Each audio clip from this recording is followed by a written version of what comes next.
Les murs ont des oreilles, mais ils ont surtout une mémoire de plomb. Architecture, architectant, le maître bâtisseur.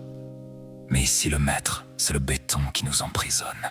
On habite des cages dorées ou des placards à balais, selon la chance qu'on a eue à la loterie génétique. Les briques murmurent les secrets de ceux qui ont vécu ici avant nous. Les engueulades, les sanglots, les silences de mort, c'est la parapsychologie des lieux. Chaque appartement est un millefeuille de traumatismes superposés.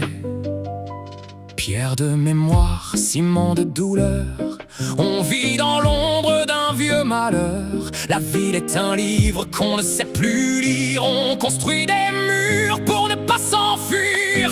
Murmure de briques, écho de nos peines. Le sang du mortier coule dans nos veines. On est des briques dans un mur de silence, perdus dans le vide de notre existence. Murmure de briques, écho de nos peines.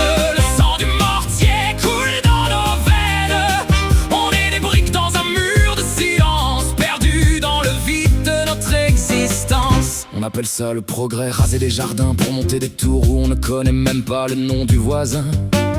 L'étymologie de la ville, villa, le domaine. Aujourd'hui le domaine est devenu un labyrinthe de Spinoza, où la seule liberté est de choisir la couleur de ses rideaux. On est dans l'astrologie de la grue, plus elle monte haut, plus ton humanité descend bas. On cherche la lumière derrière des vitres blindées, comme si le soleil était devenu une menace pour notre confort de bureau. Regarde-moi ces clapiers de luxe.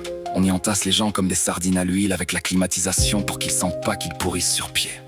Un immeuble moderne, c'est une verticale de solitude bien organisée. Le mec d'en haut pisse sur la tête du mec d'en bas, et tout le monde appelle ça le ruissellement. C'est pas de l'urbanisme, c'est de la zoologie pour bipèdes domestiqués. Les briques, elles s'en foutent. Elles attendent juste le prochain séisme pour reprendre leur liberté. Chaque fissure est une ride sur le visage de la cité. On colmate les brèches avec de l'indifférence. On croit qu'on possède les murs, mais c'est les murs qui nous possèdent. Ils nous voient vieillir, ils nous voient mourir, et ils restent là, imperturbables à attendre les suivants. C'est la philosophie de la pierre. Elle survit à tout, même à la connerie humaine. On n'est que des locataires du temps, dans un décor qui nous survivra sans effort.